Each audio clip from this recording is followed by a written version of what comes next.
فرش التراب يضمني وهو غطاء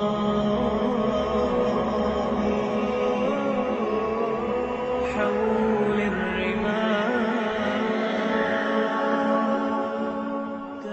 حضرت عمر ہمیشہ حضرت ابو بکر سے کوشش کرتے تھے آگے نکل جاؤں آگے نکل جاؤں آگے نکل جاؤں.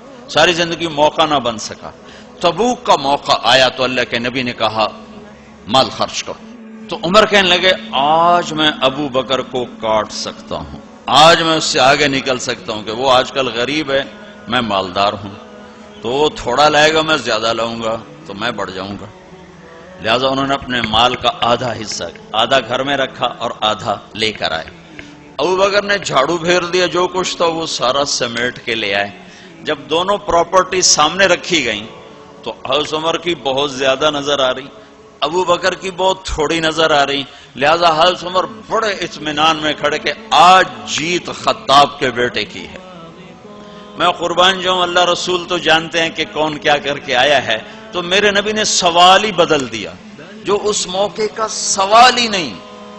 میرے نبی نے پوچھنا یہ تھا ابو بکر کتنا لائے ہو, عمر کتنا لائے ہو, اور یہی اس موقع کا سوال ہے.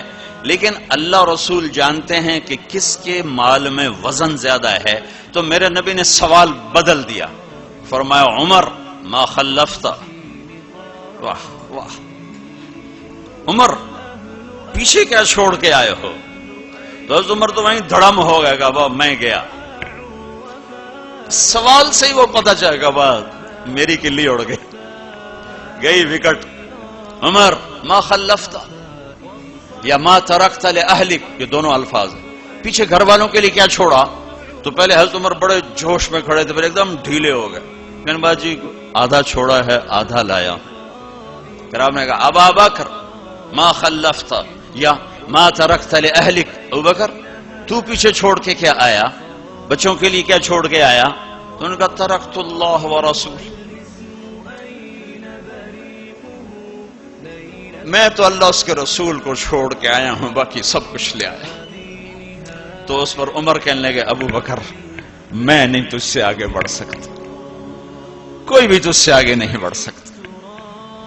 اور اگلی سنو,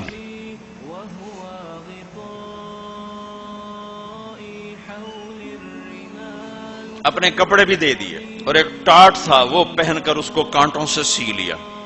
تو جبریل آئے, کہنے لگے یا رسول اللہ, اللہ تعالیٰ پوچھ رہے ہیں کہ ابو بکر نے یہ ٹاٹ کیوں پہنا ہوا ہے؟ تو آپ نے کہا کہ ابو بکر نے سارا کچھ اللہ اس کے رسول پہ لگا دیا ہے, اس لیے یہ پہنا ہوا ہے. تو کہا یا رسول اللہ, اللہ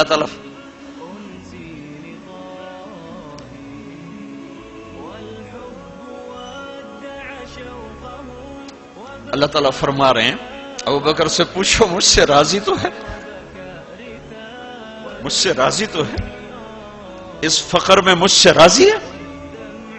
میں تو اتنا سفر کر کے آیا ہوں, حالانکہ ابھی 4 دن پہلے میں 12 ملکوں کا 10 ملکوں کا سفر کر کے ہوں, ساری ہڈیوں میں درد ہے. میں اس لیے آیا ہوں کہ چلو کوئی بخشش کا بہانہ مل جائے, کوئی بخشش کا بہانہ مل جائے, اللہ راضی ہو جائے. آپ سارے اس لیے حج پہ جا رہے ہو کہ اللہ راضی ہو جائے. جو سارے جہان سے کہتا ہے مجھے راضی کر, وہ کہہ رہا ہے ابو بکر سے پوچھو مجھ سے راضی تو ہے. تو آپ نے کہا ابو بکر تیرا رب تجھے سلام بھی کہہ رہا ہے اور پوچھ رہا ہے کہ راضی ہو. تو ابو بکر کی چیخیں نکلی, میں اپنے رب سے راضی, میں اپنے رب سے راضی, میں اپنے رب سے راضی. میرے بھائیو بہنوں, زندگی ایسے گزار کے مرو کہ اللہ کو ملو تو اللہ خوش ہو کے مل رہا, ایسے نہ مرو کہ اللہ کی بارگاہ میں پیش کیے جا رہے ہوں مجرم بن کر, قیدی بن کر.